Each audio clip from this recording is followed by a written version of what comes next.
하나님 말씀은 신약성경 유다서 1장 6절 7절 말씀입니다. 찾으신 분들은 한 목소리로 함께 읽겠습니다.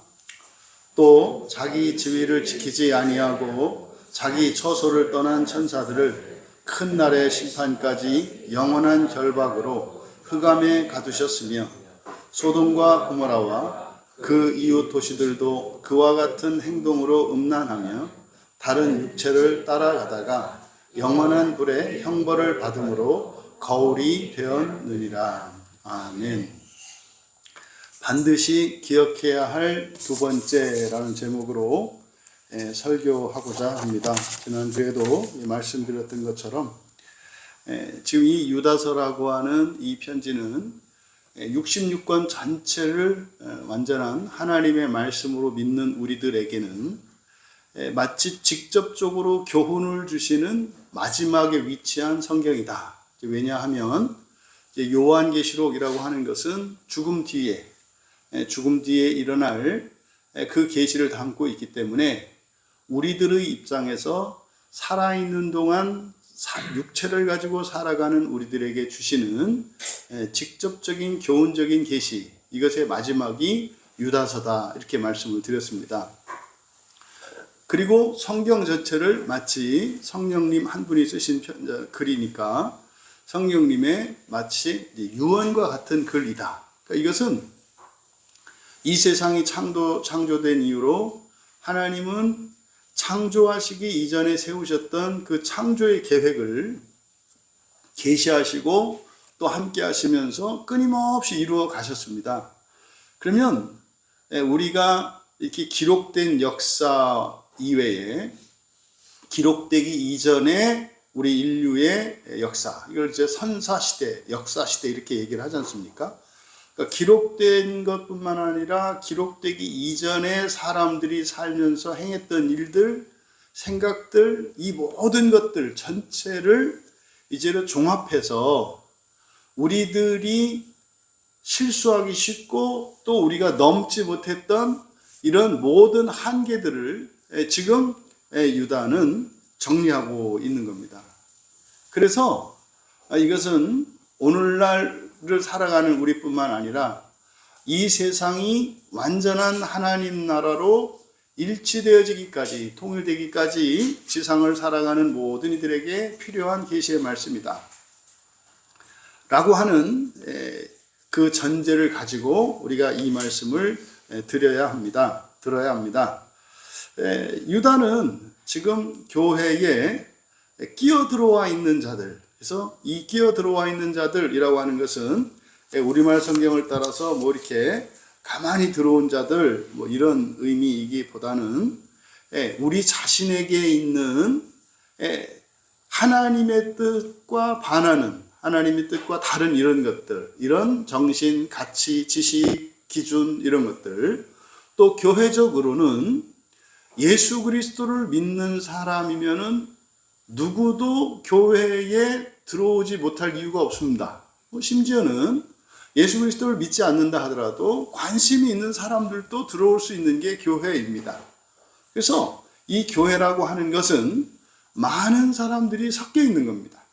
그러니까 예수님을 믿는 사람이나 믿지 않는 사람, 선한 사람이나 악한 사람, 의로운 사람이나 죄 있는 사람, 이기적인 사람이나 또 이렇게 공적인, 이렇게 배타적인 사랑을 가지고 있는 사람. 그래서 많은 사람들이 섞여 있는 것이 이 교회인 것을 가르쳐 주는 거예요. 그래서 조심할 것은 우리가 신약 성경을 읽을 때 이 거짓 교사들에 대해서 이제 성경이 우리에게 교훈할 때 분별하려고, 이렇게 분별할 뿐이지 가르려고 해서는 안 된다.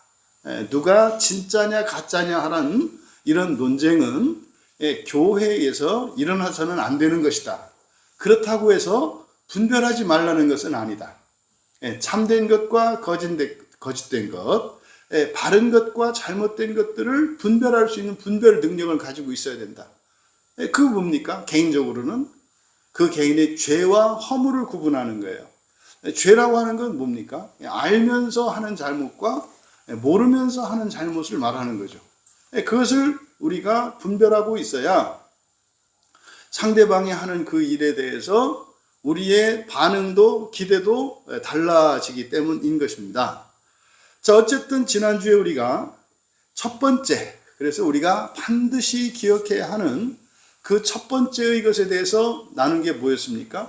구원은 첫 번째 구원과 두 번째 구원이 있다는 거예요. 그것을 구약의 출애굽 사건과 가나안 땅으로 들어가기까지의 전체의 여정을 홍해를 건너는 사건과 요단강을 건너는 사건으로 나누어서 설명을 했어요. 그러니까 홍해를 건너는 사건은 첫 번째 구원이요. 이것은 전적인 하나님의 믿음과 하나님의 은혜로 이루어지는 구원이다. 그러니까 거기에는 우리가 개입할 여지가 없다. 그래서 이걸 오직 은혜로라고 하는 종교개혁의 캐치프레이즈 중에 하나예요. 오직 은혜로. 그 뒤에 생략된 말이 뭐예요? 홍해를 건넜다죠. 오직 은혜로 홍해를 건넜다. 예, 홍해를 건널 때 하나님께서 다 바다를 가르시고 마른 땅이 나오게 하셔서 걸었습니다. 예, 우리는 그냥 걸어서 지나간 것 뿐이에요. 물론 그조차도 굉장히 조마조마한 상황이었죠. 예, 양쪽에 물로 벽을 이루고 있었으니 거기를 지나가는 그 이스라엘 백성들의 마음이 뭐 그냥 마냥 즐겁고 이럴 수는 없었을 것이다. 그러함에도 그 첫 번째 구원은 하나님의 절대 주권에 의해서 오직 은혜로 이루어진 하나님의 믿음에 의해서 일어난 구원이었다. 이게 첫 번째 구원. 그런데 문제는 그 첫 번째 구원을 받은 사람들의 대부분이 광야에서 엎드려 죽었다는 거예요. 근데 그 이유가 무엇입니까? 믿지 아니함으로. 그러면 첫 번째 구원은 하나님의 믿음으로 오직 은혜로 주권적으로 이루어진 일이에요. 그런데 이 두 번째 구원에는 무엇이 필요해요? 우리의 믿음이 필요해요. 우리의 믿음이 필요하다고. 그래서 바로 구원이라고 하는 것은 첫 번째 구원과 두 번째 구원이 있다. 이거를 신약 성경에서는 뭐라 그래요? 구원과 더 좋은 구원 이렇게 말한다. 예수님께서는 그것을 어떻게 해요? 생명의 부활, 심판의 부활 이렇게 말씀하신다. 그 다음 요한계시록 끝에 가서 뭐라고 한다고요? 첫째 부활이라고 한다 이 말이에요. 바울은 이것을 상받는, 면류관을 받는 구원이라고 해요. 1등 구원이라고 얘기를 하거든요. 그러니까 이것이 지금 신약 성경에서 우리에게 가르쳐준 구원에 관한 새로운 계시예요. 이게 무슨 말이냐면 구약의 이스라엘 사람들은 잘 몰랐던 내용이다 이 말이에요. 근데 이것을 알고 구약 성경을 보면 그게 보여요. 이 계시를 답을 알고 나서 구약 성경을 보면 그게 거기 구약 성경 안에 똑같은 신약 성경과 똑같은 구원에 대한 계시. 다시 말해 뭐예요? 첫 번째 구원과 두 번째 구원이 있다는 거. 그래서 첫 번째 구원은 불변해요. 영원합니다. 그런데 두 번째 구원에 이르지 못한 사람들은 죽은 사람들이란 말이에요. 바로 이 죽은 사람들이 어디를 거치는 거예요? 지옥을 거치는 거다 이 말이에요. 그래서 종합적으로 말하면 지옥을 거치는 구원과 지옥을 거치지 않는 구원이 있는데 구원이라는 것은 부활이고 부활은 사람이 신이 되는 것인데 이것을 하나님의 은혜로만 되는 것이고 하나님의 절대 주권에 의한 것이며 이것은 우리에게 아무 공로 없다. 그런데 이 부활의 과정을 우리가 이 세상에서 어떻게 거쳐야 되는가? 고난으로 거쳐야 된단 말이에요. 그래서 인생의 고난, 불행, 질병, 재난, 심지어 종말의 지옥 이것의 원인은 뭐다? 우리의 잘못 때문이다라고 생각하지 마라.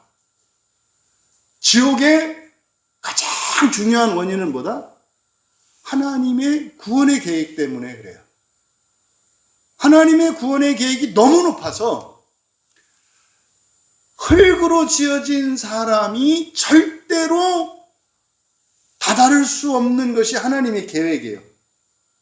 이게 창조란 말이에요. 그래서 창조주만이 하실 수 있는 구원이라고요. 이게 뭡니까? 사람이 신되는 거라고요. 그래서 사람이 사람을 초월하는 신이 되는 이 과정, 이 과정이 아주 혹독하단 말이에요.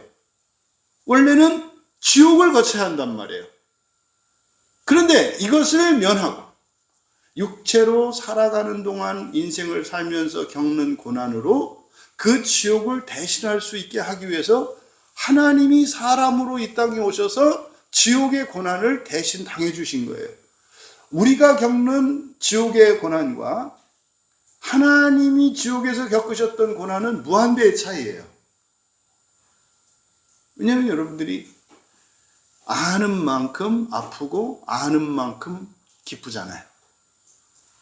아무것도 모르는 사람은 조금 기쁘고요, 조금 아파요. 근데 많이 알면 알수록 더 많이 기쁘고 더 많이 아프죠. 사랑도 마찬가지입니다. 사랑을 하는 만큼 더 기쁘고 더 즐겁고 더 행복해요. 그런데 사랑이 없는 만큼 별로 아프지도 않고 별로 좋지도 않아요. 누군가가 여러분에게 호의를 베풀었을 때 사랑이 많은 사람은 아주 큰 감사와 기쁨을 누립니다. 근데 사랑이 없는 사람은 시큰둥한 거예요. 또 마찬가지죠. 반대로 누군가가 여러분을 모욕하고 누군가가 여러분을 홀대했을 때 사랑이 없으면 그거 아무 느낌 없습니다. 아무 상관없어요. 뭐 그렇게 하든 말든 나하고 상관이 없으니까. 그런데 사랑이 큰 사람은 어떻게 돼요? 큰 아픔을 겪는 거예요. 큰 아픔을. 그래서 여러분이 사람의 죽음도 똑같지 않잖아요. 여러분들이 가까운 사람이 죽을수록 그 아픔과 슬픔이 더 크잖아요. 그래서 이 사랑에 그리고 지식에 비례하는 게 기쁨과 슬픔이고 즐거움과 고통이고 그래요. 그래서 여러분 바로 이 첫 번째 교훈을 이야기한 게 이유가 뭐겠습니까? 역사 속에서 사람들은 첫 번째 구원만 바래. 두 번째 구원으로 나가려고 하지를 않아. 이게 바로 세속성이에요. 세속성. 천사도 그러잖아요. 네가 무슨 신이 되긴 신이 되냐. 네가 어떻게 하나님의 아들이냐. 넌 그냥 하나님이 아니라 이 사람이잖아. 이 주제를 알아라. 그러니까 네가 최고로 바랄 수 있는 건 이 세상에서 왕이 되는 거야. 이 세상에서 가장 센 힘을 갖는 거야. 가장 많은 재산을 갖는 거야. 그러니까 이 세상에 있는 재화나 능력이나 이런 것들을 가지는 게 내가 기대할 수 있는 최고치인 거지. 그것을 넘어서는 부활 이런 거 생각하지 마. 이게 마귀가 우리에게 주는 생각인데 굉장히 합리적이죠. 맞죠? 근데 이게 2000년 교회 역사 속에서도 뭐 교회뿐만 아니라 교회 시대 이전의 2000년 구약의 역사 속에서도 똑같이 넘지 못했던 게 바로 이 부분이라는 거예요. 그래서 첫 번째로 우리가 반드시 알아야 될 것에 대해서 첫 번째 구원과 두 번째 구원이 있다. 첫 번째 구원은 예수 안 믿어도 돼요. 교회 안 다니셔도 돼요. 사람들이 왜 뭐 이렇게 의지가 약한 사람들, 힘없고 돈 없고 능력 없는 사람들이 다니는 곳이 약간 좀 뭔가 모자란 사람들이 다니는 곳이 교회다라고 말하는 이유는 뭐예요? 첫 번째 구원만 알기 때문에 그래요. 그것을 위해서라면 교회 다니지 않아도 얼마든지 다른 방법이 있다니까요. 그래서 교회가 존재하는 이유는 바로 이 두 번째 구원 때문에 존재하는 것이고, 조심할 것은 두 번째 구원이라고 하는 이것이 첫 번째 구원을 배제하느냐, 그렇지 않단 말이에요. 그러니까 첫 번째 구원만 있는 이게 일반 종교예요. 그럼 기독교는 뭡니까? 첫 번째 구원과 두 번째 구원을 함께 가지고 있는 게 교회예요. 그래서 교회에서는 두 번째 구원, 영적인 구원과 첫 번째 구원, 물질적인 현세적인 구원이 같이 일어난단 말이에요. 시너지를 일으키면서. 먼저 여러분들의 영혼에, 여러분의 본성의 변화가 일어나. 영적인 구원이죠. 그러면 반드시 뒤에 어떤 일이 일어나요? 환경의 변화가 반드시 일어나요. 그래서 구원에는, 부활에는 차별이 없다, 평등하다 그랬잖아요. 첫 번째 구원을 위해서 살아가면요, 다 차별이 있고 불평등하다니까요. 똑똑한 사람이 있고요, 능력이 더 있는 사람이 있고요, 돈 많은 사람이 있고요, 좋은 시대 좋은 환경에서 태어난 사람이 있잖아요. 첫 번째 구원은 원래 그렇게 차별적이고 불평등하다니까요. 근데 두 번째 구원, 예수 그리스도를 믿고 성령을 의지하여 살아가는 이 두 번째 구원의 인생을 살아가는 사람들, 이게 부활신앙으로 살아가는 사람들이거든요.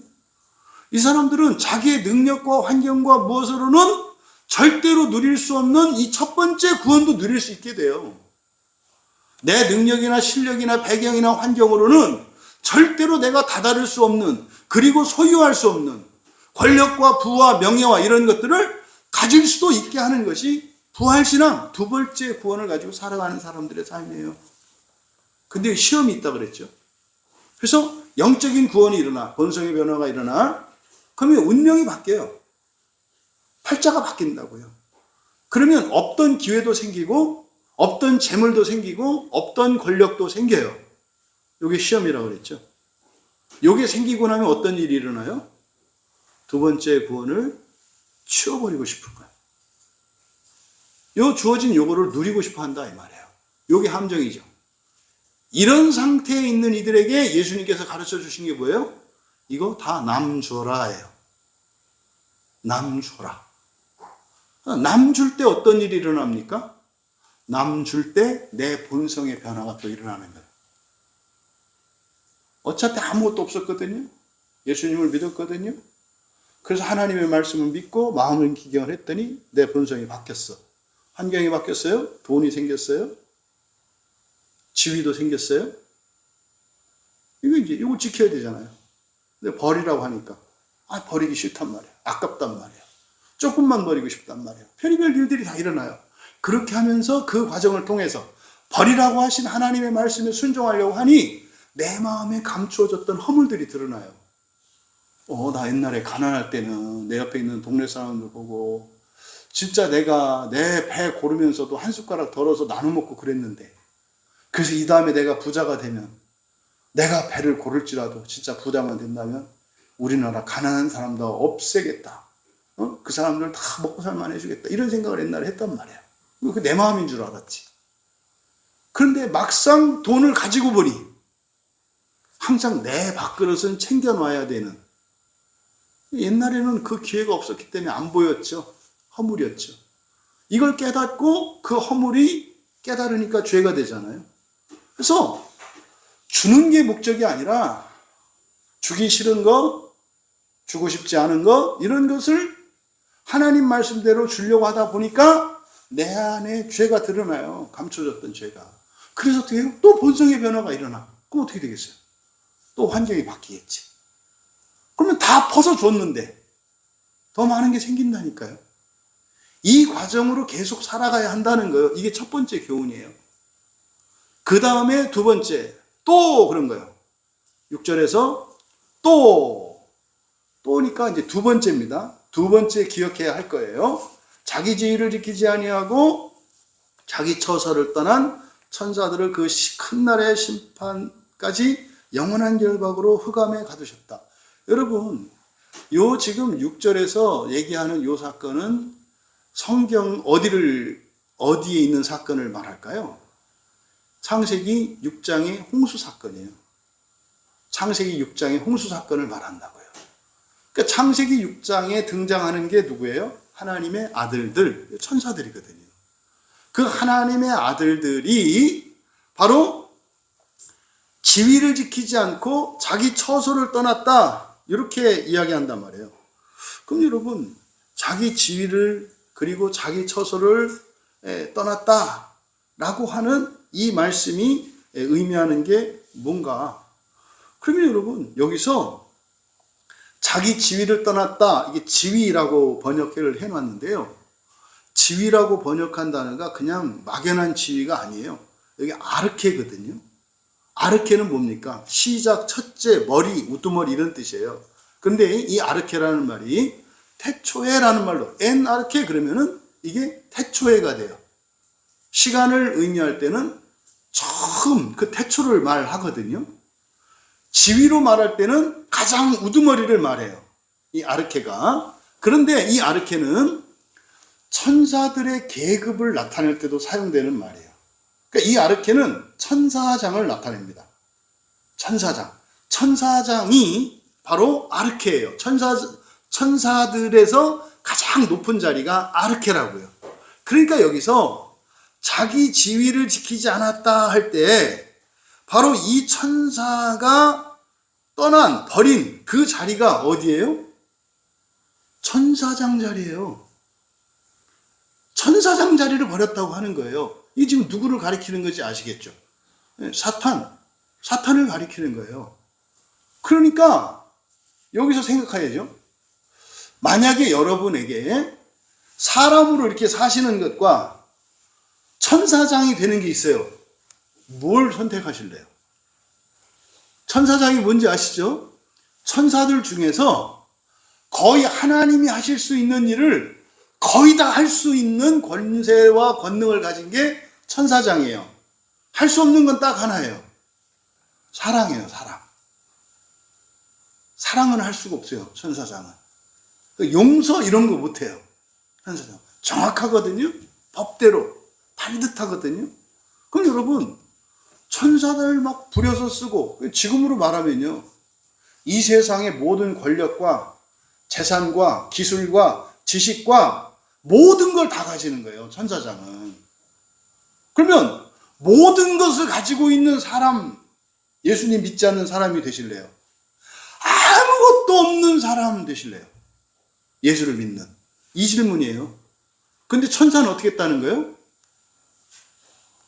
마치 사람으로 비교하면 모든 재산, 권력, 지식, 지혜, 힘, 모든 걸 가지고 있던 어떤 사람이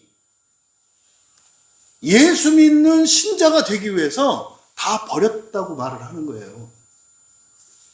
그럼 이게 진짜냐 아니냐를 떠나서 여기서 우리가 얻을 수 있는 진리가 하나 있죠. 세상 모든 것을 가진 불신자보다 아무것도 없는 가장 비참한 신자가 더 좋은 거구나. 어떻게 알아요? 그 천사가 버리고 이렇게 되니까. 여러분, 이거 받아들이셔야 돼요. 왜 이 말씀 드리는지 아시죠? 틈만 나면 신앙으로 엿바꿔 먹으려고 하는 사람들인데, 뭐 최고는 관두고 그냥 중간만이라도 좋으니 내가 신앙 버릴게요. 뭐 이렇게 번호표 뽑고 있단 말이야, 사람들이. 지금 당장이라도 나한테 뭐 좀 주시면 나 교회 그까짓 거 안 나갈게요. 이런 사람들이 대다수예요. 근데 여기서 단순히 천사들이 지위를 지키지 않았다라고 하는 게 이게 간단한 말이 아니다, 이 말. 믿으셔야 돼요. 이게 뭐다? 창세기 6장에 있던 그 사건이 그런 거라고 말하는 거예요. 창세기 6장에서 이 땅에 내려와가지고 사람의 딸들을 보고 그저 자기 마음에 드는 모든 여자를 취했던 그 천사. 걔네들의 목적이 뭐였다는 거예요? 사람 되는 거였대요. 이때 사람은 뭐예요? 천사 입장에서 볼 때 사람이 되는 건 뭐예요? 무능력자가 되는 거라니까요. 이거를 진지하게 고민해 보셔야 된다고요. 왜냐하면 그리스도인들조차도 자꾸 능력 있는 자가 되려고 하거든요. 신앙을 팔아서라도 그렇게만 되면 언제든지 버리겠다고 한다, 이 말이에요. 이게 구약의 2000년, 신약의 2000년, 최소한 4000년 동안 계속된 얘기라고요. 그 이전에 선사시대에 살았던 모든 사람들도 여기서 예외는 아니었다고 말하는 거예요. 보세요. 천사가 그렇게 한 것만 봐도 사람으로 사는 게 천사보다 낫구나. 이걸 오늘날로 말하면 뭐예요? 내가 예수님을 믿는 그리스도인 된 것이 그저 이 세상에 뭘 가졌고 어떻고 이런 것보다 더 좋은 거구나. 그럼 이거를 돈으로 환산해 보세요. 여러분이 백지수표를 가지고 있는데 1000만 원 가진 사람, 2000만 원 가진 사람, 1억, 2억 가진 사람을 여러분이 부러워하겠어요? 안 맞잖아요. 여러분은 백지수표를 갖고 있는데 무슨 1000만 원, 2000만 원, 1억, 10억, 100억, 1000억을 부러워하겠냐고. 백지수표는 몇 천 줬으면 되는 거 아니에요. 근데 그 사람이 부러워해. 왜 부러워할까요? 그게 그건지 모르는 거지. 이 백지수표가 뭔지를 모르니까 백지수표를 가지고 있는 사람이 10억, 100억 갖고 있는 사람을 다 부러워한다니까요. 그리스도인된 여러분, 100억 재산 가지고 있는 사람이 부럽습니까?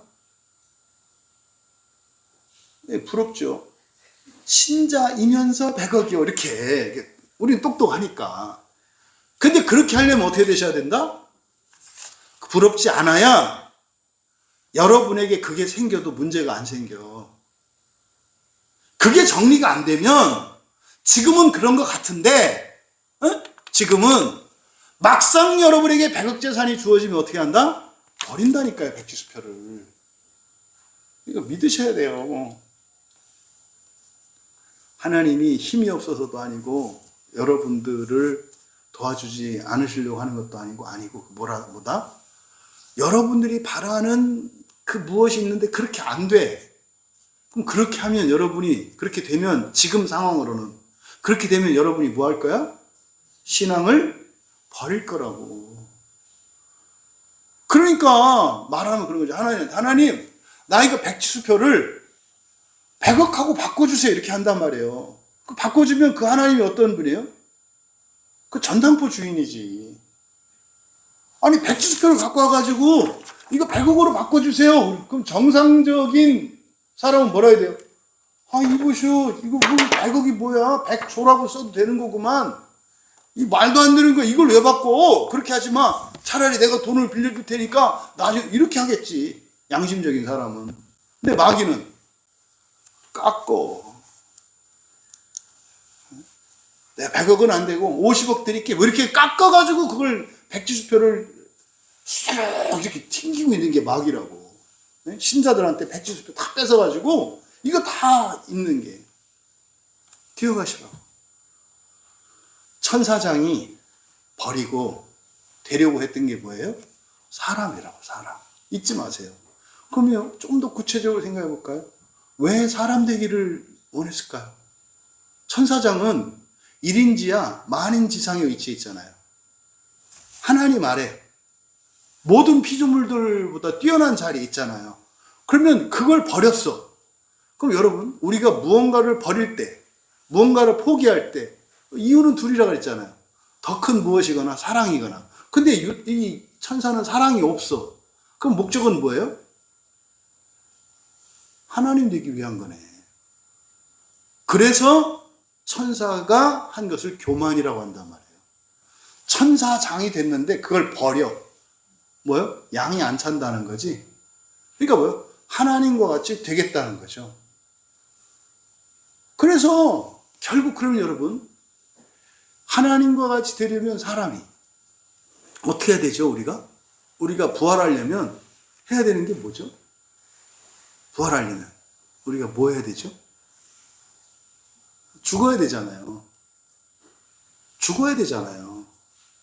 그러니까 결국 천사장이 바라는 건 하나님처럼 되는 건데, 창조주 하나님처럼 되는 건데, 그게 실제적으로는 뭐예요? 먼저 사람 돼야 되고요. 사람 돼서 뭐 해야 돼요? 필멸적인 존재가 돼서 죽어야 돼. 근데 천사는 죽을 수가 없거든. 그러니까 천사들 사이에서는 최고 바라는 게 뭐예요? 천사들이 우물가에 모여서 빨래터에 모여서 맨날 하는 얘기 이거예요. 야, 우린 죽을 수 없냐? 이런 거. 천사들은 죽을 수가 있다 없다? 없어요. 그래서 계속 빨아야 돼, 빨래. 계속 물 길어야 되고. 근데요, 사람들에게 죽음이 그게 의미가 뭔지 몰라. 천사들은 알죠. 사람이 죽고 나면 물론 어떤 사람은 지옥을 거치겠습니다만은 지옥을 거치든 지옥을 거치지 않든 이 죽음 뒤에는 사람에게 무엇이 작정돼 있어요? 부활이 작정돼 있어요. 부활은 뭐가 되는 거예요? 천사장까지도 다스리는 하나님의 아들, 다시 말해서 모든 천사를 부리는 존재가 된다고요. 뭐하면? 부활하고 나면. 그러니까 천사장이 하나만 있는 게 아니에요. 천사장이 여럿이 있단 말이에요. 여럿이. 그러니까 이들은 사실은 원했던 게 뭡니까? 천사들 중에서도 최고가 되고 싶었던 거죠. 그러니까 천사들 중에서도 최고, 그 모든 천사들을 부리는 자들인데 그게 누구예요? 부활로 하나님의 자녀 되는 거예요. 그러려면 먼저 몸을 가져야 돼. 그리고 죽어서 부활해야 모든 천사들을 거느릴 수 있는 존재가 되는 거야. 지금 여기 간단하게 그냥 지위를 떠났다 이렇게 되어 있습니다만 이것을 창세기와 연결시키고 부활과 연결시키면 이런 의미가 된다는 거예요. 그러면 여러분, 이게 왜 죄가 될까요? 이거는 하나님께서 세상을 창조하시기 전에 세우신 계획이 있죠. 먼저 계획을 세우잖아요. 그걸 뭐라고 한다? 작정과 예정이라고 한다 그랬어요. 그건 완전한 계획이고 선한 계획이야. 근데 절대적이야. 그러니까 뭐 모두에게 좋다 이 말이야. 달은 달의 자리에서 달에게 좋고요. 달에게는 달의 자리에 있는 게 가장 좋아요. 해에게는 해의 자리에 있는 게 가장 좋아요. 이게 절대적으로 선하다는 거예요. 그런데 마치 달과 같았던 천사가 해가 되기를 바라는 거예요. 만약에 여러분 달이 해가 됐다고 칩시다. 하루도 안 가요. 뭔 말인지 아시죠? 해는 뭐 해야 돼요? 자기를 태워야 돼요. 해는 자기를 태워서 열과 빛을 내야 한단 말이에요. 해는. 달은 반사만 시키니까 부러워. 항상 등실이거든. 아니면 배가 시리든지. 한쪽밖에 햇빛을 못 쬐니까. 그러니까 그냥 양쪽 다 시리지 않게 되고 싶어. 그래서 해가 되고 싶은 거예요. 그래? 그럼 뭐 그냥 가정을 해서 해로 만들어줬다고 치자고요. 그렇게 하고 그 달은 어떻게 돼요? 하루는 없어져요. 무슨 말이냐면 하루가 뭡니까? 달을 갖다가 해에다가 던진다고 쳐봐요. 달이 어떻게 되겠어요? 타서 없어져요. 해의 자리는 자기를 태워서 이 태양계를 비추도록 열과 빛을 내야 되는 게 해의 자리예요. 그래서 그 자리에는 가스로 이루어진 별이 필요해. 거기는. 달은 그게 아니니까. 이런 암석 덩어리로 데이트할지라도 빛을 안 내니까 이게 절대적으로 선하다는 뜻이에요. 근데 천사가 어떻게 했어요? 그 아르케의 자리, 천사장의 자리를 떠났다 이 말이에요. 이게 하나님의 창조 섭리를, 하나님의 창조 질서를 벗어난 거기 때문에 이게 죄다 이 말이에요. 태양계를 돌고 있는 이 9개의 행성, 뭐 요즘은 8개라고 그러죠. 8개의 행성이 뭐 하나가 쑥 빠졌다고 생각을 해봐요. 태양을 중심으로 해서 수금, 지화, 목 하는데 이 목성이 이탈해버렸어. 그럼 어떻게 돼요? 태양계가 와야 되거든요. 목성이 빠져버리면 이 만유 인력이 깨지기 때문에 균형이 깨지잖아요. 그러면요, 그냥 다 부서지고 태양을 향해서 다 끌려 들어갈 거예요. 전부 다. 그래서 우리의 자리, 요거를 뭐래요? 질서라고 하죠. 그러니까 이 질서라고 하는 것은 하나님이 세상을 창조하시기 전에 세워놓으신 그 계획을 질서라고 한단 말이에요. 그러니까 자기 지위를 떠난 이것은 사실상 객관적으로 보면은 엄청난 자리다. 천사장이니까 엄청난 자리라고. 그런데 거기를 떠났다는 거죠. 근데 창세기 6장을 보면 목적이 뭐였다? 사람의 딸들을 취한 거예요. 그래서요, 그 자기 자손들을 낳고 사람이 되기 위한 거였다 이 말이에요. 이게 여기서 여러분, 우리가 이제 천사론을 하긴 했습니다만은 사실상 그 6장 4절에서 나오는 이 세상에 사람의 딸들을 취해서 태어난 존재가 있죠. 네. 그게 바로 천사와 사람, 여자 사이에서 태어난 네피림이 있잖아요. 네피림 거인이라고 하는. 근데 그런 궁금증 가지고 있거든요. 그 네피림들은 노아의 홍수 때 죽었나요? 안 죽었나요? 노아의 홍수 때 죽었어요. 다 죽었어요. 네, 다 덮였으니까. 그러면 그 뒤에는 이제 네피림이 있나요? 없나요? 성경에 보면 있어요. 왜냐하면 사람의 딸들을 천사들이 취하는 사건이 그때만 있던 게 아니라 여러분이 천사 입장에서 세상은 끝났다고 해서 포기하겠어요? 포기 안 한다고. 그래서 그 도전은, 그 범죄는 계속해서 일어나요. 그게 이제 성경에 쭉 나온다고요. 그 대표적인 게 노아 용수 사건 이후에 아브라함을 부르셨잖아요. 아브라함을 택해서 다시 이제 이렇게 나가는데, 이게 창세기 14장 5절에 보면 조카 롯을 구하러 갈 때 포로로 잡혔다가 이제 구하는 사건이 있잖아요. 근데 창세기 14장 5절에 보면은 거기에 이제 쭉 족속들이 나와요. 제14년 그돌라오멜과 그와 함께한 왕들이 나와서 아스트롯 가르나임에서 르바 족속을, 함에서 수수 족속을, 사회 기랴다임에서 앱 족속을 치고, 이 14장 5절이 그냥 단순한 전쟁이 아니고요. 이게 천사들과 사람 사이에서 태어난 거인들과의 전쟁인 것을 나타내요. 이게 14장 5절 끝에 보면은 르바 족속 이렇게 돼 있거든요. 르바 족속이라고 돼 있어요. 르바 족속이라고 우리말 성경에는 번역되어 있는데, 그게 이제 르바임입니다. 르바임. 이 르바임이라는 말이 성경에 계속 나와요. 신명기 2장 10절에서도 르바임 땅 그러거든요. 신명기 10장 11절에 보면은 그들을 아낙 족속과 같이 르바임이라 불렀으니, 그러니까 르바임 같은 말이에요. 번역만 달리 해놓은 거예요. 그러니까 이 르바임은 바로 누구를 나타내요? 바로 창세기 6장 4절에 있었던 네피림에 대한 다른 말이에요. 이름만 달라진 거예요. 그러니까 네피림이나 르바임이나 똑같다. 근데 그 사람들이 맨 처음 등장하는 게 어디다? 창세기 14장 5절에 이제 아브라함이 바로 이제 그들과 함께 싸워서 조카를 구하고 하는 요 사건. 거기서 등장하는 게 바로 이 네피림과 같은 르바임 족속과의 싸움이 이제 여기서 거론된다고요. 그러니까요, 홍수 이후에 또다시 천사들이 사람의 딸들을 취해서 바로 네피림 또는 르바임이라고 하는, 사람으로 보이면 거인 족속이 계속 생겼다는 것을 알 수 있죠. 그 창세기 14장 5절 말씀이라고요. 거기만 나오는 게 아니라요. 신명기 2장에 가도 신명기 2장 10절에 보면 그렇게 돼 있어요. 이전에는 에밈 사람, 거기 모압을 얘기하는 거예요. 에밈 사람이 거기 거주했는데, 요 에밈 사람도 같은 말이에요. 아낙 족속같이 강하고 많고 키가 크므로.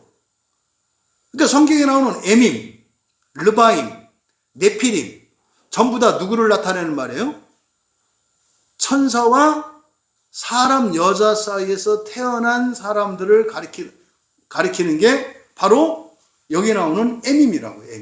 에밈, 르바임, 네피림 전부 다 같은 말이다 이 말이에요. 이거를 암몬 족속 땅에 될 수 있어요. 암몬 족속에 가면은요, 암몬 족속은 그들을 삼순밈이라 일컬었으며 그래요. 삼순밈, 이 사람들도 누구예요? 똑같은 네피림이에요. 그러니까 이게 전부 다 거인 족속을 나타낸다고요. 그런데 신명기 3장 11절에 가면은요, 르바임 족속 가운데 남은 자가 딱 하나다 그래요. 바산왕 옥이에요. 바산왕 옥 하나만 남았다. 그러니까요, 이 가나안 땅에서 정복 전쟁을 할 때 이게 그냥 단순한 어떤 사람들 사이의 전쟁이 아니라 그 가나안 땅에 누가 있었던 거예요? 네피림들이 살고 있었던 거예요.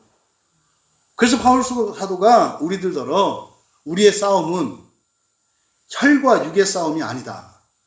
공중권세, 이게 단지 영적인 게 아니에요. 고대에는 누가 힘이 셉니까? 육체적인, 물리적인 힘이 센 사람이 최고죠. 키 크고 덩치 크고 힘 세면 최고잖아요. 그러니까 고대의 이 네피림들은 어떤 형태로 나와요? 몸집이 크고 장대하고 힘이 센 거로 나온다고요. 고대에는. 왜 다윗이 골리앗과 싸웠는지 아시겠죠? 다윗과 골리앗의 싸움이 바로 뭐의 싸움이에요? 네피림과 사람의 싸움인 거예요. 천사는 누구를 세워서 싸워요? 이 거인들, 네피림들을 사용해서 사람을 지배하려고 한다고요. 그러니까 다윗이 이렇게 맞닥뜨렸던 거는 그냥 단순히 사람들 사이의 싸움이 아니라 영적인 싸움이었다 이 말이에요. 다윗은 누굽니까? 부활하여 하나님 자녀가 될 하나님의 아들에 속한 자들이고, 네피림은 누구예요? 존재론적으로는 하나님의 아들인 것은 맞는데 하나님의 아들이 사람 사이에서 태어난 아들. 우리는 성령으로 말미암아 하나님 자녀된 자들이고 하나님의 영으로, 저들은 천사로 말미암아 사람에게서 난 자들. 이런 싸움이 되는 거예요. 이런 싸움이. 그래서 바로 민수기 13장 33절에서 그 아낙 자손들, 왜 그들이 12정탐꾼이 가나안 땅으로 들어갔다가 못 들어가게 됩니까? 아낙 자손 때문에 못 들어가잖아요. 아낙 자손 때문에. 그거 겁나서. 근데 그게 누구냐? 네피림 후손이다 이렇게 얘기한다고요. 네피림 후손인 아낙 자손의 거인들을 보았으니, 그때 뭐라 그래요? 우리가 뭐 같았다? 메뚜기 같았다. 메뚜기 같았다. 이렇게 얘기한다고요. 그리고 그 골리앗이 사무엘상 17장 4절에서 7절에 보면은 골리앗 사람이 나오는데 가드 사람 이렇게 나와요. 골리앗이요 가드 사람이라 그의 키는 6규빗 한 뼘이요 이렇게 설명을 하거든요. 근데 그러니까 가드, 사실은 영어로 하나님을 뭐라고 부르죠? 왜 가시라고 부르죠? 하나님을 가시라고 불러야 될 이유가 없어요. 왜 영어로 가시라고 하냐고. 아니 그냥 한 거주가 아니라 이거 외래어기 때문에 그냥 안 한단 말이에요.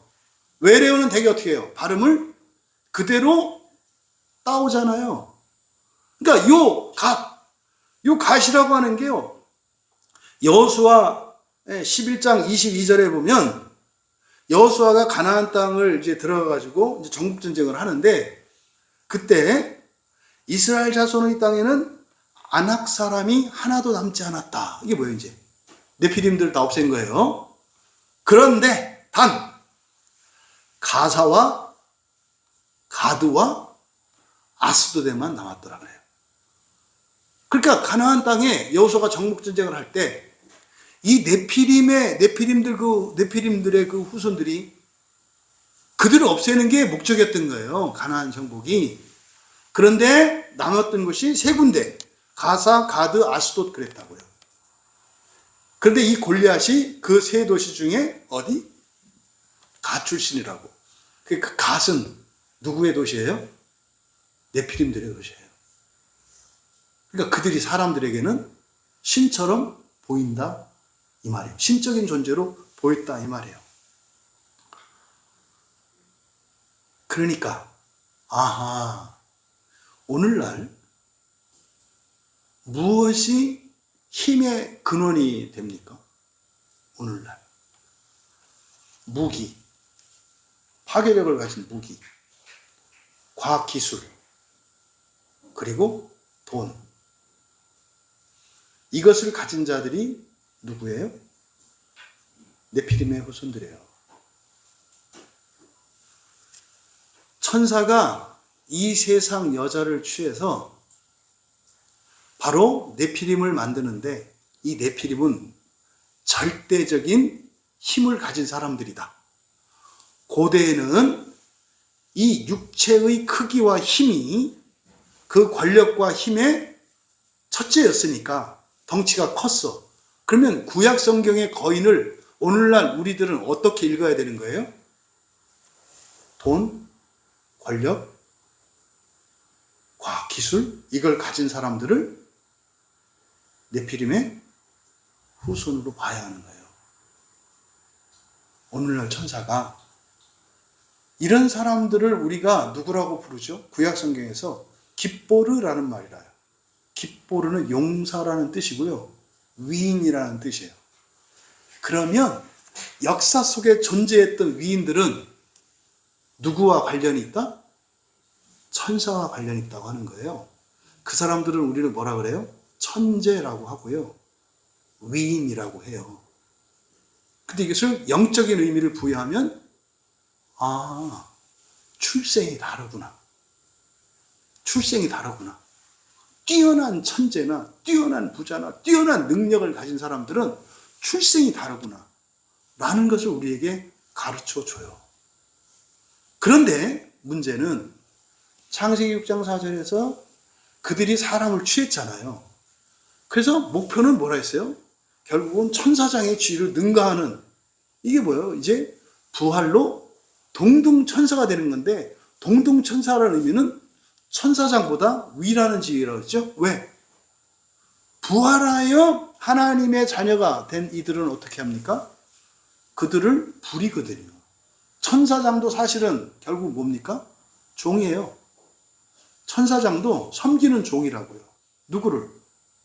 부활하여 하나님 자녀가 된 이들을 섬기는 일꾼에 불과하다고. 다만 그 일꾼들의 머리일 뿐이지 종은 종이다 이 말이에요. 이 영적인 이런 진리들이 여러분 여기서 이해가 되셔야 해요. 그러니까 이거는 그러니까 오늘날 이 세상의 사람들이 되고자 하는 게 사실은 뭡니까? 여러분들이 천사들한테 우리 애 좀 나한테 임해서 우리 애 좀 천재로 낳게 해주시오. 돈 많은 애들로 하게. 이거는 뭐 이제는 천사들이 사람의 딸들을 취하는 게 아니라 이제는 사람의 딸들이 천사한테 가서 번호표 뽑고 있어. 나에게 능력을 주시오. 나에게. 이게 얼마나 위험한 행동이고 어리석은 건지 이해가 되시죠? 그러니까 지금 바로 지위를 지키지 않았다라고 하는 말이 그런 의미예요. 그럼 두 번째로 자기 처소를 떠났다. 그러면요, 천사들의 원래의 처소는 어디죠? 하늘이에요. 하나님이 세상을 창조하신 두 개의 처소가 있단 말이에요. 하늘과 하늘들과 땅이지. 정확히 말하면 하늘들이거든요. 복수의 하늘이야. 하나님이 계신 하늘이 있고, 그 다음에 이 공중권세라고 하는 2층천이죠. 우주라고 하는. 바로 이 우주가 천사들이 거하는 공간이에요. 우주가. 그래서 별들을 만들고 별을 돌리고 하는 이런 일들. 뭡니까? 빅뱅이 막 일어나서 우주에서 막 폭발이 일어나가지고 막 별 만들고 다 이게 천사들이 하는 일이란 말이에요. 그런데 그 떠난 자들은 어디에? 바로 지구로 들어온 자들이에요. 그 땅으로 들어온 자들이 있거든요. 그래서 그들의 처소라고 하는 것은 바로 그 3층천 하늘 가운데 2층천 우주죠. 우주를 떠난 거예요. 그러니까 우주에서 떠나서 지구로 들어온 것을 나타내는 말이에요. 그러면 이들에게는 뭐가 있다? 큰 날의 심판까지 영원한, 여기 이제 영원한 동그라미 치시고, 왜 동그라미 치라고 했냐면 진짜로 영원한이라고 하는 아이디오스라는 단어가 쓰인 게 성경에 딱 두 번이에요. 여기하고 로마서 1장 20절 두 번만 이 아이디오스가 쓰이거든요. 지금 우리말 성경에 영원한이라고 번역한 이 단어는 전부 아이오니오스고, 이거는 영원하다는 뜻이 아니라 시대라 그랬어요. 시대라는 뜻이고, 여기는 6절 그 앞에 영원한 결박할 때 이 영원한은 이게 진짜로 영원한이라는 뜻이에요. 아이디오스. 이건 영원한 맞아요. 근데 로마서 1장 20절에서는 하나님의 권능을 써요. 하나님의 권능. 영원한 권능. 뭐 이렇게 얘기를 하거든요. 영원하신 능력. 근데 여기는 영원한 결박 그랬어요. 이때 영원한 결박 그랬을 때 이게 단순히 시간적인 개념이 아니에요. 왜냐하면 아이디오스라고 하는 말은 IA는 항상이에요. 항상. 항상에서 만들어진 단어가 아이디오스라는 말이거든요. 그러니까 이 영원하다라고 하는 그 시는 무한한 긴 시간을 나타내는 게 아니라 완전히 빈틈없이 지속되는 것을 영원한이라고 그래요. 그러니까 여러분이 두통이 있을 때, 아니면 여러분이 막 치통 이런 거 있을 때, 아무리 아파도 조금 있으면 견딜만 해지죠. 견딜만 해지지 않는 거, 이게 영원인 거예요. 그러니까 영원은 절대로 풀리지 않는, 그래서 영원한 결박이라는 게 뭐예요? 그래서 단 한순간도 쉴 틈이 없는 결박 상태를 나타내는 거예요. 이 아이디오스가. 그래서 그들에게는 딱 묶어둔다는 거예요. 이게 뭡니까? 저 갓난아기 때 애들이 막 천방지축으로 돌아다니는 애도 있어요. 뭐 일은 해야 되는데 엄마가 애 없고 할 수는 없어. 막 천방지축 돌아다니고. 그때 하는 방법이 뭐예요? 예, 포대기가 기저귀 풀어가지고 한쪽 묶어놓고 한쪽에다 이렇게 사정거리 두고 멀리 안 가게 개줄 매듯이 딱 묶어놓는 거예요. 그때 어떻게 해요? 안 풀러지게 꽉! 이게 영원한 결박이에요. 왜? 자기 지위와 처소를 떠나니까 이건 빨빨대고 쏴돌아다녀. 요 천사는. 그래서 하나님 어떻게 했다? 못 움직이게 묶어놨다는 뜻이에요. 그럼 여러분 생각해 보세요. 살아있는 사람을 넣어가지고 석고를 부었어, 이렇게. 산 사람에게. 석고를 부어가지고, 이제 굳으면 어떻게 되겠어요? 못 움직이죠. 생각해 보세요. 어떨 것 같은지. 미치죠. 미치죠. 무엇 하나 못 움직이게 딱 놨다고 생각해요. 그러니까 석고를 부어가지고, 석고 안에, 말하자면 땅 속에 그냥 산채로 생매장한 것 같은 거, 이렇게. 거기다가 집채만한 바위를 눌러놔가지고, 꼼짝달싹 못하게 하고 산소만 집어넣어.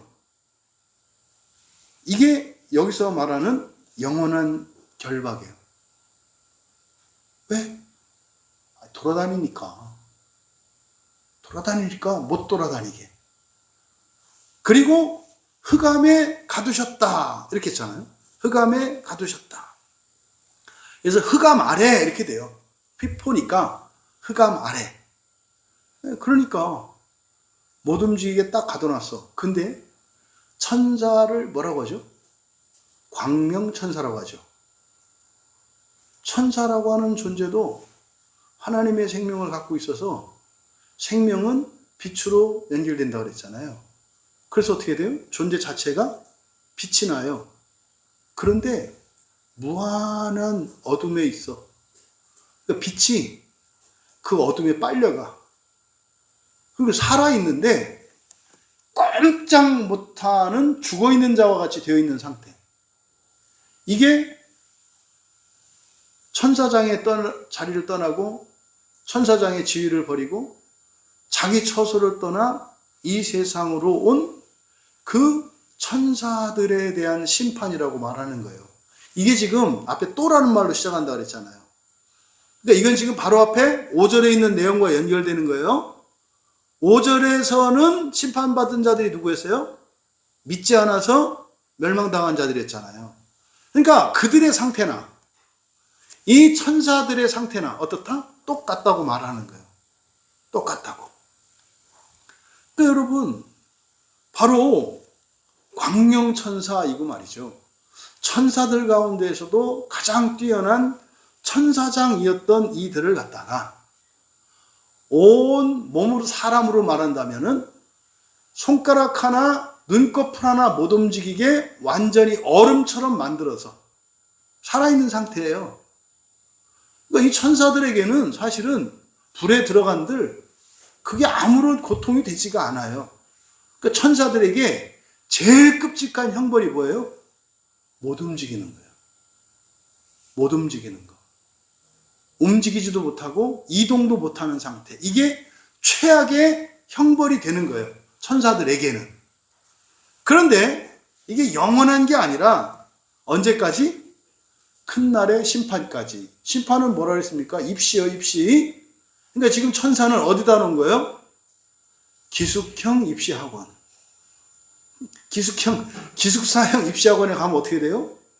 외출도 못하고 스마트폰도 못하고 뭐 아무것도 못하고 그냥 조교 아래에서 그냥 냅다 공부만 하고 새벽 시간에도 새벽에 깨가지고 늦게까지 졸지도 못하게 하고 공부만 하고, 그래서 기숙사형 입시학원에 들어간 것과 같은, 이게 너무 낭만적이긴 해. 움직이기라도 하니까. 근데 이제 우리 시대상으로 비유할 땐 그런 거다 이 말이야. 애들이 제일 두려워하는 데니까, 그러니까 이게 지금 그래서 무엇을 위해서? 입시를 위해서. 입시를 위해서. 그래서 거기서 어떻게 이제 이 천사들은 뭐가 이제 훈련되겠어요? 자리를 떠나지 않는 거. 자기 지위를 지키는 거. 이거를 얼음시켜가지고 그 방랑기, 그 역마살을 없애는 거지. 그래서 가만히 자리를 지키게. 요게 지금 6절의 이 말씀이에요. 더군다나 어떻게 해요? 빛인 존재가 빛이 어둠에 빨려. 막 기가 빨리듯이. 빛은 원래 세상을 이렇게 주변을 빛나게 해야 되는데 너무 어둠이 커서 자기 빛이 어둠에게 오히려 빨려, 이렇게 막. 그래서 비추는 게 아니라 빛이 빨려가는 것 같은. 그러니까 마치 우리로 말하면 우리의 체액과 피를 다 빼내는 거야, 이렇게. 갈아 끼우기 위해서. 요게 지금 6절에서 이야기한 거예요. 요게 지금 뭡니까? 두 번째 구원으로 나아가지 못하는 사람들이나 천사장의 자리를 버린 거랑 똑같다고 말하는 거예요. 사람이 부활을 향해서 살지 않는 거나 천사장이 천사장 지위를 버리는 거나 똑같다고 얘기를 하는 거예요. 근데 똑같이 뭐예요? 큰 날의 심판까지 재교육이 필요하다는 거죠. 천사들에게는 어둠 속에서, 그리고 꼼짝 못하게 하는, 이게 이제 6절이 우리에게 교훈하는 바입니다. 그런데 그럼 이게 사실은 우리한테 별로 와닿지 않아요. 이게 무슨 말인지. 그래서 7절에 그래서 유비를 설명하는 거예요. 소돔과 고모라와 그 이웃 도시들처럼, 이렇게 해요. 소돔과 고모라와 그 주변 도시들처럼. 이것은 역사적인 사건이죠. 소돔 고모라 성은 역사적인 사건이라고요. 하늘에서 불이 막 쏟아져 가지고 완전히 폐허가 되고 재가 되는, 이걸 나타내는 거죠. 이것을 이야기하는 것은 이 유비를 통해서 바로 이들이 선택한 결과, 이건 이제 우리로 얘기하면 부활의 신앙으로 나아가지 않는 그 결과가 무엇인지를 보여주는 거예요. 이게 여러분, 예수 믿지 않는 사람들이 지옥 가는 게 아니고요. 누가 가는 거예요? 부활을 믿지 않고 부활을 거부하는 자들이라니까요. 그럼 예수를 믿고 안 믿고보다 더 중요한 것은 사실은 여기서는 뭘 얘기를 해요? 부활이에요. 왜? 지위에 관해서 말하고 있기 때문에. 그런 점에서요, 오히려 우리나라 동학사상이 어지간한 그리스도인보다 낫다니까요. 동학사상의 가장 중요한 가르침이 인내천이에요. 인내천이 뭐냐면요, 사람이 신이라는 뜻이에요. 인내천 사상이. 근데 제가 말씀드리잖아요. 그거 성경의 가르침이다. 이미 우리나라에 5세기, 6세기 때 기독교가 들어왔고요. 들어왔어요. 중국을 통해서 들어왔다고. 그래서 그 성경이 얼마만큼 정해졌는지 모르겠습니다만 사람이 신되는 이 부활 사상이 이미 우리나라에 들어왔어요. 그게 우리나라의 민족 종교 안에 이렇게 포섭이 돼서 받아들여져서 그게 인내천 사상으로 나오고 그리스도인을 홍익인간이라고 그래요. 홍익인간이 뭐예요? 널리 세상을 이롭게 하는 인간. 이게 뭐예요? 이게 그리스도인이에요. 그리스도인은 중보적 삶을 사는 거거든요. 그러니까 그리스도인을 사자성어로 말하시오. 그럼 뭐예요? 홍익인간이에요.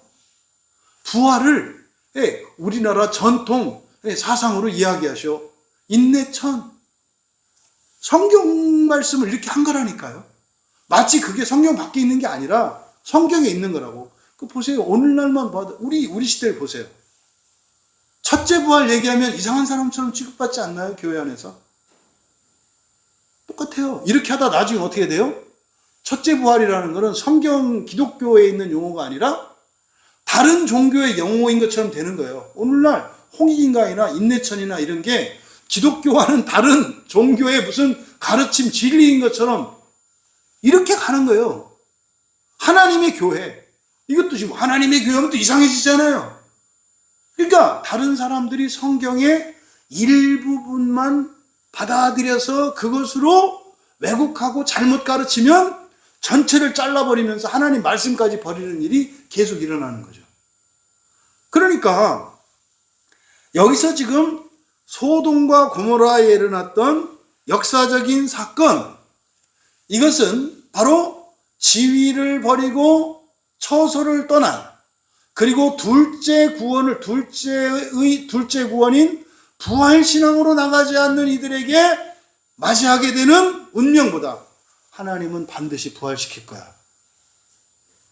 그래서 어떻게 된다? 니들이 하지 않으면 하나님이 내가 주권적으로 첫째 구원처럼 둘째 구원도 내가 주권적으로 할게. 제가 금방 한 이 말씀 여러분들한테 이게 믿음으로 받아들이셔야 돼요. 첫 번째 구원만 원하고 두 번째 구원을 원하지 않는 자들이 있어? 그래, 그러면 내가 그걸 원하게 해주고, 그래도 내가 뜻대로 내가 너희들을 두 번째 구원에 이르게 할게. 사실은 이 사람은 두 번째 구원이 아니죠. 첫 번째 구원이 부활이기 때문에 부활을 하나님의 주권으로 시키신다는 의미죠. 이게 뭐예요? 이게 지옥이라고요. 그러니까 지옥은 자기 천사장 자리를 떠나고 하늘을 버리고 이 세상에 온 천사들, 다시 말해서 하나님의 창조 섭리를 벗어난 자들. 그러면 하나님의 창조 섭리를 벗어난 자가 있으면 돼요, 안 돼요? 안 되지. 그럼 창조주에 문제가 생기잖아요. 그러니까 이거를 원위치 시켜야 되겠어요, 안 시켜야 되겠어요? 시켜야지. 그러니까 이거를 다시 고치는 장소. 여기 어디예요? 지옥이고. 그 다음에 사람들 중에 둘째 단계의 구원인 부활신앙으로 나가지 않는 이들도 심판을 위해서 심판 준비시켜야 되니까 얘들도 기숙사 학원에다가 넣어야 되잖아요. 얘들 모인 데가 어디예요? 지옥이다 이 말이에요. 그런데 과목이 달라. 천사들한테 불에다 집어던들 아무 해를 안 입어. 그래서 천사들에게 필요한 건 뭐예요? 꼼짝달싹 못하고 그냥 어둠 속에서 기빨리게 만드는 거예요. 빛 빨리게. 이게 천사들에게는 제일 고통스러운 거고, 사람들에게는 뭐예요? 육체의 감각으로 느끼는 고통들이죠. 그러니까 이게 뼈가 부서지고 살이 찢기고 살 터지고 불에 타고 배신당하고 미워하고 미움받고 인격적으로 육체적으로 고통을 당하는 거죠. 이게 이사야 선지자가 이야기하는 완전히 부수는 상황이죠. 이게 바로 지옥이라는 것을 말씀하는 거예요. 근데 그때 바로 소돔과 고모라와 그 이웃 도시들도 그렇게 되었다. 그런데 이제 구체적으로 얘기합니다. 그게 뭔지. 그럼 우리가 그래? 그러면 부활신앙을 부활신앙, 우리는 상관없겠네. 우리 광야교는 부활신앙이니까. 이게 간단한 문제가 아니라고요. 생각으로만, 지식으로만 부활신앙, 이게 아니라는 거예요. 그래서요, 소돔과 고모라의 교훈을 우리에게 가르쳐 주는 거예요. 그러면 소돔과 고모라가 어떻게 멸망당했는가? 같은 행동으로 음란하며 그래요. 같은 행동으로 음란하며. 근데 여기서 음란하다 이렇게 그냥 똑같이 이야기를 했습니다만 이게 여기 사용된 단어가 달라요. 여기서 그냥 음란을 행했다, 음란하다, 이게 원래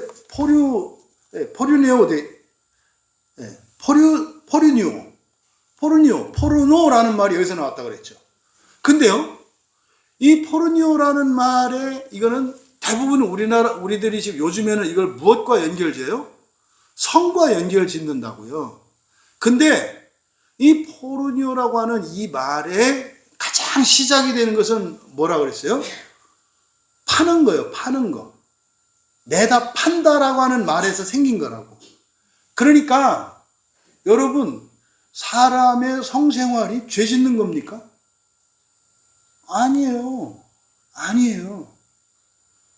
그런데 왜 이 음란이라고 하는 말이 죄를 짓는 거로 되는가? 그래서 요 단어 하나를 잘못 이해를 하는 바람에 마치 성생활을 하는 것은 아주 불결하고 저속하고 죄 짓는 것처럼 이렇게, 그런 의미가 아니에요. 그런 의미가 아니라 바로 이 음란이라고 하는 이 포르니오가 의미하는 건 뭐라고요? 사람을 도구와 수단으로 삼는 걸 말한다고요. 도구와 수단. 이게 고대 사회에서는 경제적으로 어려웠잖아요. 특히 여자들. 여자들이 옛날에는 힘으로 다 해야 되는데 힘이 상대적으로 약하니까 취약했단 말이에요. 또 제도적으로 법적으로 엄청난 여자들에 대한 차별이 있었잖아요. 일할 기회를 안 주니까. 단지 여자를 뭐로 삼는 거예요? 성의 도구로 삼는 거예요. 그래서 여자들이 먹고 살기 위해서 쓰는 최후의 수단이 뭐예요? 자기 몸이라, 자기 성을 팔아. 이게 포르니오예요. 포르니오의 핵심은 사람을 목적적 존재가 아니라 수단적 존재로 도구화하는 거를 음란이라고 한다고요. 그러면 기독교인들에게 있어서 음란은 다르게 이해되셔야 돼요. 돈 벌러 출근하시면 음란이에요. 먹고 살 길이 없어서 결혼해서 한 남자에 붙어 있으면 그게 음란이라고요. 그러니까 이 목적적 존재인 사람이 도구화하는 거. 어느 회사의 직원이 되려고 하는 거. 이게 음란이라니까요. 여러분 잘 이해하셔야 돼요. 앞서 말씀드렸잖아요. 네피림이라고 하는 것은 고대에서는 3m에서 4m에 다르는 사람들이었어요. 어마무시했다고. 절대자죠. 그는 그 시대의 정신이야. 또 예수님 당시에 귀신 들린 사람들 어떻게 돼요? 눈 뒤집어지고요. 거품 물고요. 비틀리고 미친 소리하고 막 그래요. 괴력을 발휘하고. 그 시대에. 여러분, 이런 문화와 문명은 마귀가, 천사들이 만들어내는 거거든요. 그 오늘날 현실적인 의미를 바뀌셔야 된다고. 오늘날 거인은 누구다? 우리나라 갑부들 생각하시면 되고요. 여러분 주변에 있는 천재들 생각하시면 돼요. 이걸 잘 분별하셔야 된다니까. 그럼 마찬가지로 음란도 오늘날 뭐예요? 사람을 도구화하는 거예요. 회사에서 여러분 직장 생활 하시는데 사람을 직급으로 봐. 그 음란이라니까요. 교회에서 사람을 대할 때 나이로 봐. 나보다 나이 어린 거는 밑으로 엎드려. 이게 다 수단이고 도구 아니에요. 그래서 이거를 뭐 하나 이렇게 매이시면 안 된다. 왜? 바꾼다니까요. 마귀는 계속 눈치 못 채게. 그래서 여기에 그걸 더 강조하기 위해서요. 그냥 포르니오라고 하지 않았어요. 도구나 수단을 나타내는 전치사 에크를 앞에다 붙여놨다고. 의도적인 거예요. 이 음란이라고 하는 게 뭐다? 사람을 도구화하는 거라고. 천사들이 사람의 딸들을 취했어요. 사람을 사랑해서 취한 게 아니에요. 왜 취했어요? 도구화했다고. 도구로 삼았기 때문에. 그러면 소돔과 고모라에서도 어떤 일이 있었다는 거예요? 단지 방탕하고 이런 게 아니에요. 도구화했다고. 도구화. 도구화 가운데 하나가 성과 관련된 게 뭐냐면 동성애하고 수관이에요. 동성애와 수관.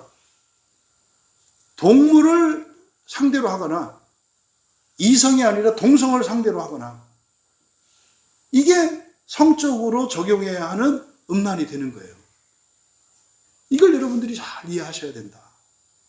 그러니까 소돔과 고모라 안에서도 일어났던 일이 창세기 6장에 홍수 사건에 번가는 일이 있었고, 그때 소돔과 고모라에 있었던 일은 단순히 사람들이 뭐 동성애를 하고 뭐 이렇게 이 정도가 아니라 그건 사실은 어떤 일이었다? 영적인 일이었다라고 말하는 거예요. 노아 시대에 그랬던 것처럼 소돔과 고모라와 그 주변에도 바로 하나님의 아들들인 천사들이 사람을 취하고 그렇게 하려는 일이 있었다라는 것을, 이것을 같은 방식으로라고 설명하고 있다 이 말이에요.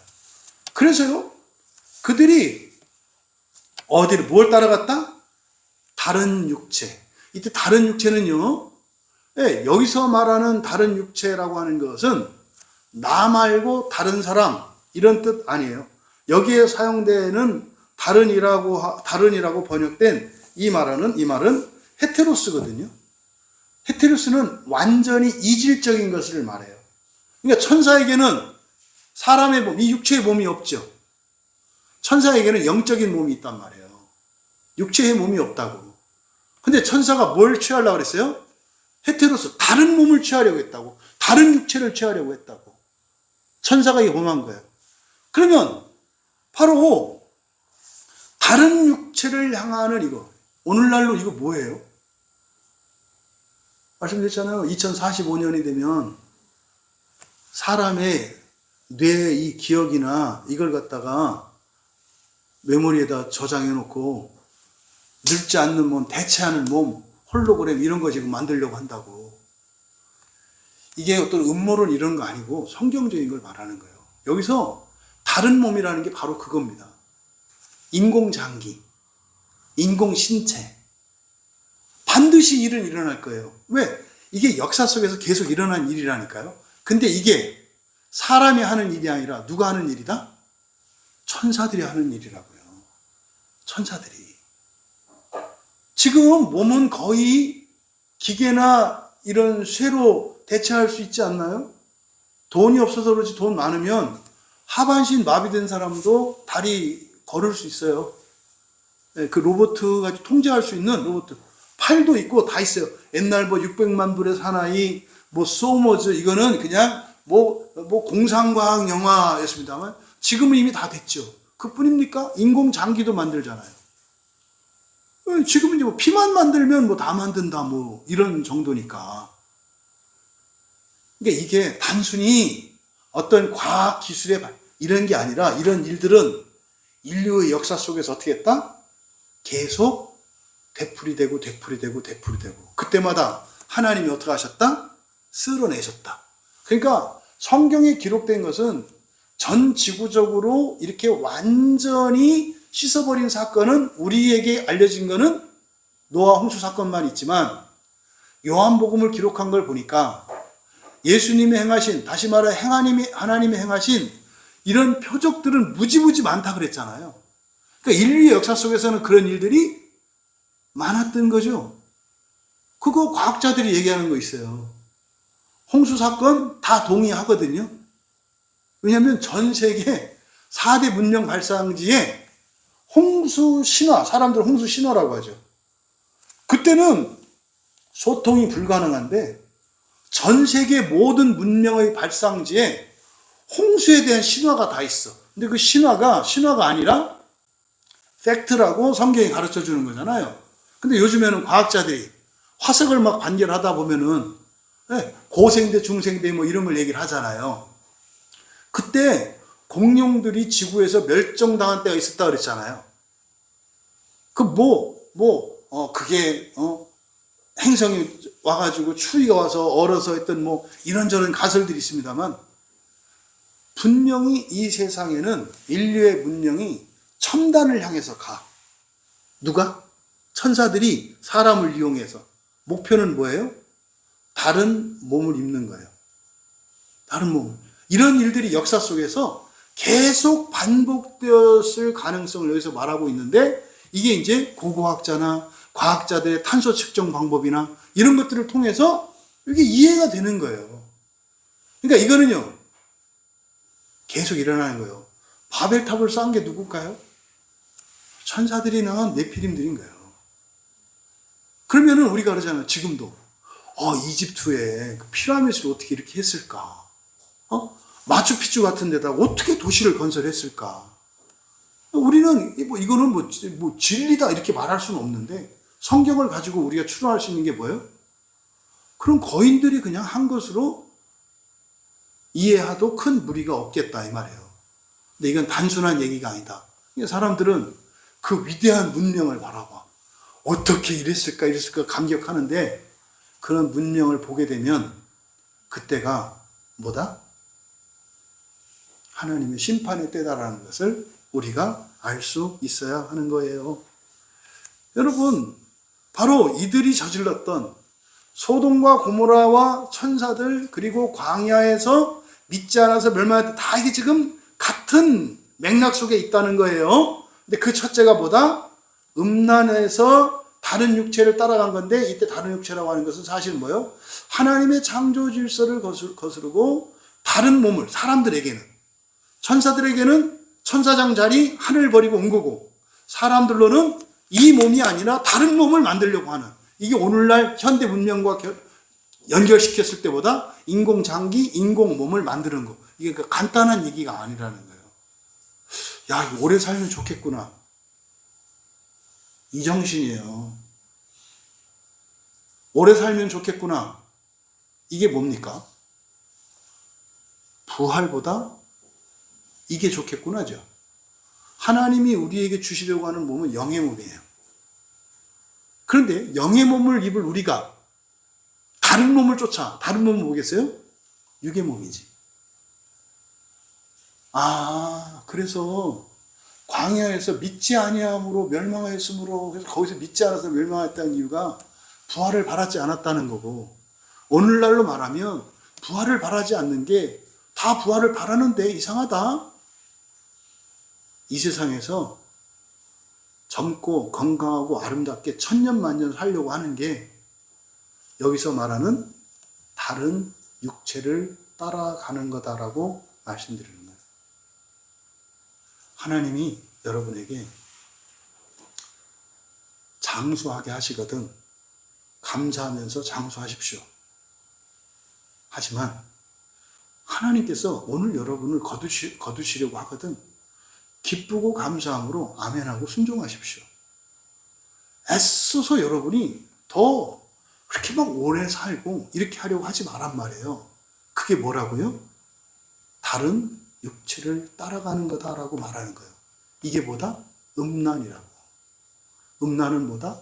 사람을 도구화하는 건데, 여러분 육체는 여러분을 즐겁게 하고 있는 게 아니에요. 여러분의 인생은 그걸 가지고 여러분 뭐 하라고 이렇게 수단으로 주신 게 아니에요. 여러분의 인생의 시간과 여러분의 육체, 여러분의 모든 것은 부활하라고 주신 거예요. 부활하라고. 그게 아닌 다른 것에 쓰면 그게 뭐다? 음란이다 이 말이에요. 여러분 곰곰이 생각하시기 바라요. 이건 지금 성경의 유언과 같은 말씀이고요.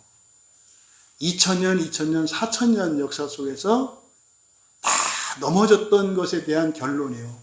이 8가지로 정리하는 것은. 이거를 간단하게 우리가 그냥 세속성, 육체성, 그리고 개인주의 이렇게 말을 합니다만, 그럼 여러분들이 세상을 보는 눈과 역사를 보는 눈이 안목이 열려요. 이런 거였구나, 이런 거였구나. 그들의 결과가 어떻습니까? 영원한 불. 이때 영원한은 아이오니오스예요. 앞에 영원한 결박할 때 6절에 이 영원한은 아이디오스, 영원한이라는 뜻인데, 이 영원한도 시간적으로 길다는 의미가 아니라 끊김없이 지속된다는 항상 지속성의 의미고, 그리고 7절에서 나오는 영원한 불이라고 할 때 이 영원한은 시대라는 뜻이에요. 그러면 시대의 불이거든요. 시대의 불이 뭐냐면, 어떤 사람은 부활을 해서 하늘에서 창조하고 있는데, 그 시대, 이걸 천년왕국이라고 그래요. 천년의 시대가 있는데, 어떤 사람은 그 시대 동안 뭐하고 있다? 불 속에 있다는 뜻이에요. 어떤 사람은 저 위에서 폼나게 하늘에 있는 별들을 막 재창조하고 창조해서 천사장들을 부리고 이렇게 하고 있는데 한 사람은 저 하나 구원을 위해서 불 속에서 타고 있다고요. 있는 목적은 뭐예요? 이런 세속성과 이런 육체성, 이거를 다 버리는 시간이요. 그 결과가 뭘까요? 예수 믿는 거고요. 성경의 약속 믿는 거고요. 주님의 은혜를 받는 거예요. 아무것도 아니야. 그 지옥에 가서 하는 게 목적은 아무것도 아니라니까요. 예수 믿는 거고요. 성경을 믿는 거고요. 하나님의 약속대로 하나님의 은혜를 구합니다. 요거. 살아서 이렇게 하는 게, 그래서 이게 신비 중에 신비고 기적 중에 기적이다. 원래는 지옥 가서 그 지옥을, 그 환란 속에 들어가 봐야 탈탈 털려갖고 오직 주님의 은혜만을 구합니다. 이런 소리를 하는데, 살아있는 동안에, 아직 힘 있는 동안에 이렇게 할 수 있는 게 놀라운 은혜다라고 말씀을 드리는 거예요. 그래서 소돔과 고모라 사건을 통해서 그거는 뭐다? 거울이 되었다. 이제 우리말 성경으로 이거를 거울이 되었다. 이렇게 이제 번역을 해놨는데 예시입니다. 예시예요. 그러니까 지옥이 무엇과 같아요? 그때 하늘에서 막 그 비가 불덩어리가 막 쏟아져서 타던 그게 실제로 일어날 일이라는 거예요. 그 이제 요한계시록에서 잘 나오죠. 예시라는 거예요, 예시. 그러니까요, 지옥이 어디 있어? 이미 소돔과 고모라를 통해서 하나님께서 뭐 했다? 예시를 보여주셨다. 이렇게 말씀하는 거예요. 여러분, 우리가 첫째 부활을 믿고 그것을 소망하며 살아가는 거, 이거는 진짜로 천재이루, 천우신조의 은혜예요. 저도 광야교회 목사였으니까 여러분들 때문에 어차피 주시는 은혜고 여러분들 때문에 보여주시는 진리니까 그래서 이 세상 살면서 가장 잘한 일이면서 가장 훌륭한 일을 꼽으라고 한다면 광야교회 목사가 된 거예요. 저에게는. 저는 이 교회에 어마어마한 빚을 지고 있죠. 어마어마한 은혜를 입고 있죠. 그는 우리들 가운데 어느 누구도 예외가 없어요. 여러분, 오늘 주시는 이 말씀, 바로 오늘날 육체의 정욕을 따라서 이러저러한 경계들을 허물고 부활이 없다 하고 마치 이 세상에서 무언가를 다른 사람들보다 더 많이 가지고 누리며 능력을 가진 것들을 좋다는 이들, 이런 생각들이 우리 안에 끼어 들어와 있는 생각들이라고 하는 거예요. 근데요, 그런 거 다 소멸돼야 한다. 완전히 소멸돼야 한다. 누리지 말란 말이냐? 알아서 누리게 해주신다. 우리가 어떤 음식을 좋아하는지, 어떤 음식을 싫어하는지도 아시고요. 우리 취향도 아시고 다 아세요. 하나님이 알아서 해주신다. 응?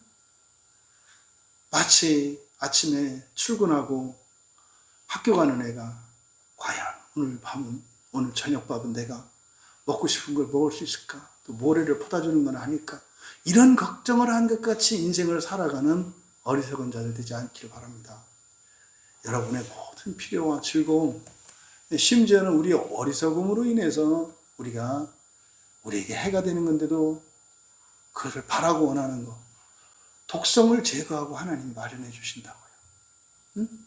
독성을 제거하고. 우리 때문에라도 독이 든 그것에서 독을 없애준다고.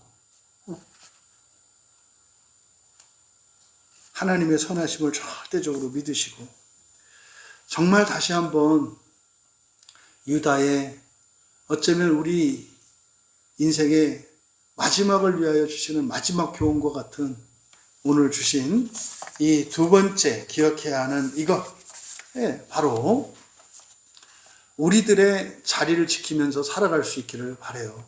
여러분, 우리의 자리는 어디입니까? 성경이 우리에게 가르쳐주는 자리는 죄인의 자리예요.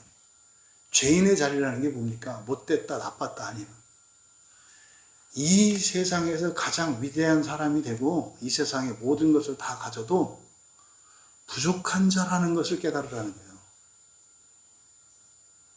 다 가져도, 다 갖추어도 우리는 어떤 존재다?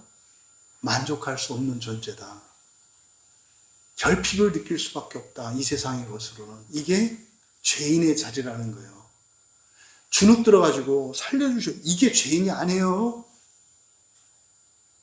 죄는 여러분이 원하는 거 다 이루어지고 이 세상 모든 거 다 갖추고 다 있어도 부족한 존재, 죄인의 자리. 그래서 뭐하라?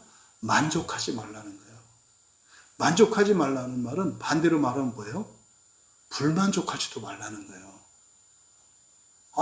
나 만족하지 않아. 그러니까 나는 됐어. 가진 거 없는데 어떻게 만족하겠어? 만족의 반대말은 뭐예요? 불만족이잖아요. 불만족도 하지 마라 이 말이에요. 불평불만도 하지 말라고. 난 없으니까 그러죠. 당신은 하늘에 있는 별을 따다 줘도 만족 못해. 뭘 보고 알아요? 불평불만하니까. 불평불만은 만족할 수 없는 거예요. 똑같은 거라고. 좀 전에는 만족하지 말라며요.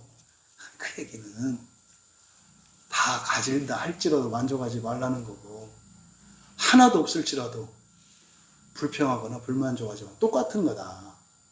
가난한 사람이나 부유한 사람이나 신앙의 조건은 똑같다. 가난한 사람은 없는 것을 즐거워하고 감사함으로 부활을 위해서 살려고 하고, 다 가진 사람은 다 주면서 부활의 신앙으로 살아가라고 하니까 결국 만나는 지점은 하나님께 나를 맡기고 살아가는 삶이에요. 똑같다니까요. 그런데 인생으로 보면, 성경을 보면 많이 가지고 많이 베푸는 자 되라고 해요. 하나님이 정말 바라시는 건 그거예요. 건강하고 아름답고 훌륭하고 뛰어나고 부유하고 권세 있는 자가 되되 그것으로 부활을 해서 살아가라. 다 나누어줘라. 여러분, 우리의 자리가 어디라고요? 죄인의 자리라는 거. 이때 죄인의 자리라고 할 때 이 죄인의 자리라고 하는 의미를 여러분들이 잘 이해하시기 바라고, 또 성경에서 우리에게 주시는 우리의 자리는 어디입니까? 그리스도인. 이거를 그리스도를 대신하여 사는 거잖아요. 이걸 뭐라 그래요? 베드로 사도가 왕족 제사장이라고 한다고요. 왕족 제사장. 왕족 제사장이 뭡니까? 왕이에요. 모든 권력 권한 다 가졌어요. 근데 제사장은 뭐 하는 겁니까? 죄인들의 죄를 속죄해 주는 사람이에요. 그러니까 왕이 가진 권세로, 왕이 가진 재산으로 뭐 하는 거예요? 죄인들을 채워주고 죄인들의 얼룩을 닦아주고 그들의 잘못을 대신 맡아주고, 이게 왕족 제사장이에요. 그러니까 죄인으로서 왕족 제사장의 자리를 지킬 때 탈나지 않고 광야에서 엎드러지지 않은 갈렙과 여호수아처럼, 그리고 정말 돌 맞아 죽으면서도 환하게 웃을 수 있었던 스데반처럼, 그리고 그렇게 소원이었던 가나안 땅을 밟지는 못했지만 그냥 바라보기만 하고 제대로 장례식 하나 변변히 치르지도 못했던 모세처럼, 죽음을 보지 않고 하늘로 올라갔던 엘리야나 에녹처럼 그렇게 첫째 부활의 영광에 이를 수 있기를 진심으로 바랍니다. 이것을 위해서 반드시 기억해야 한다. 너희의 자리를, 지위를 잊지 마라.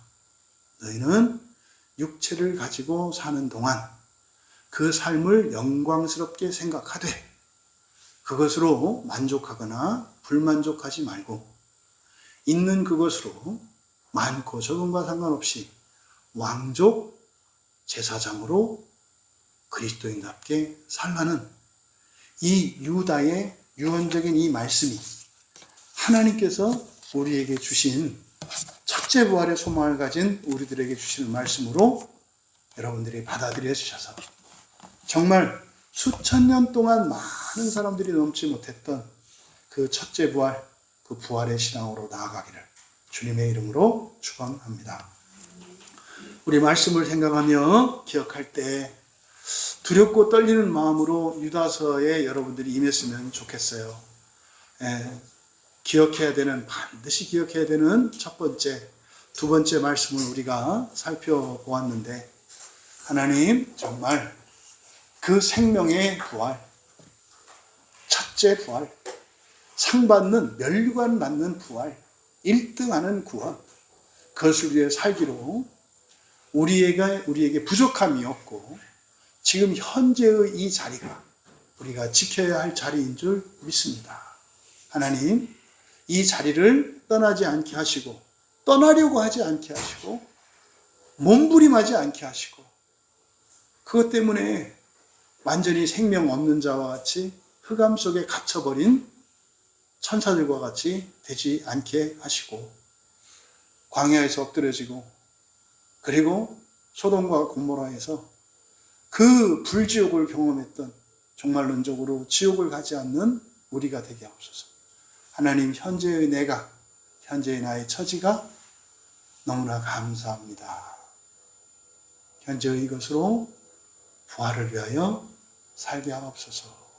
왕족 제사장으로 살게 하옵소서. 기도하시고 나라와 민족을 위해서 기도하실 때 전쟁이 없는 평화 통일을 위해서 기도해 주시고, 오늘 설교 때도 말씀드렸던 것처럼 바로 네피림의 후손들은 여러분들 주변에 있는 절대 권력을 가진 사람들, 절대 부를 가진 사람들, 절대적인 우위에 있는 사람들, 이들이 네피림입니다. 여러분, 그들의 종이 되려고 하지 마십시오. 여러분들은 오히려 그들조차도 죄를 깨닫게 하고 그들조차도 심판을 피하고 영광스러운 생명의 부활로 인도해야 되는 사명을 가진 여러분들인 것을 기억하십시오.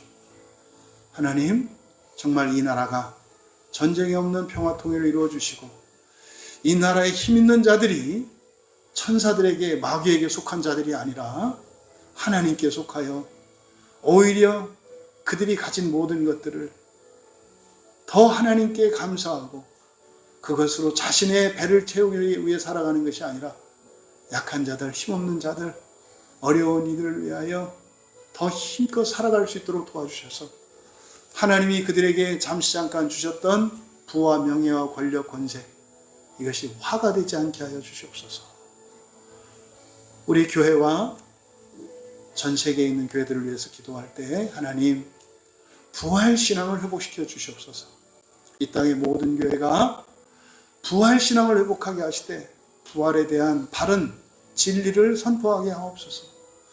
구원이라는 게 다 똑같은 구원이 아니라는 것, 생명의 부활도 있고 심판의 부활도 있다는 것.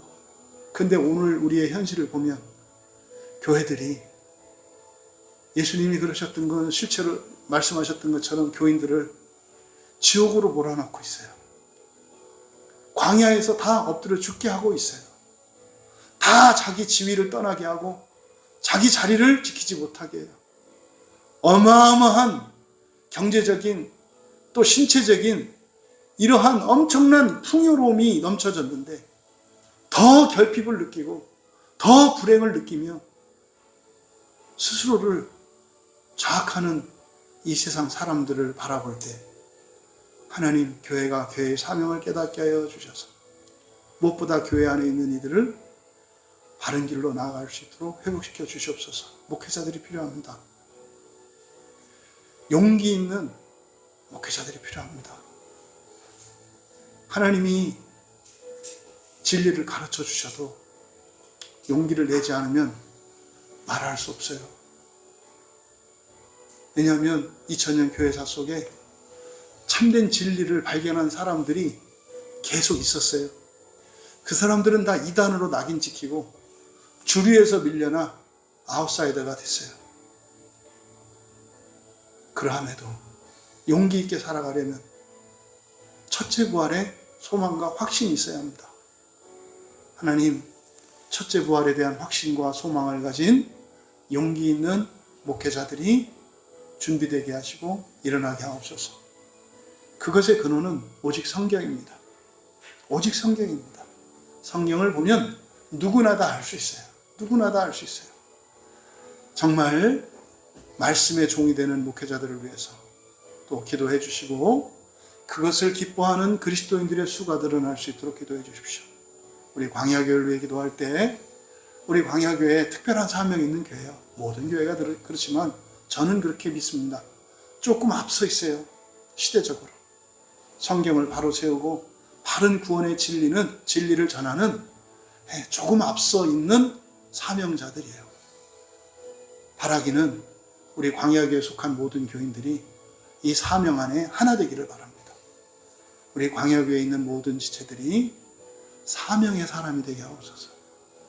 개인적인 것 이런 걸 다 내려놓게 하시고 하나의 사명 안에 사명 공동체 되게 하옵소서. 그랬을 때 우리를 온전케 하시고 복 주시는 하나님의 은혜를 누리는 광야교회 교인 되도록 기도해 주시고 오늘 주일 성수주일입니다. 이 언약 행신을 위해서 또 주일에 특별한 은혜를 구하며 기도하시고 개인적으로 돌아가면 되겠습니다.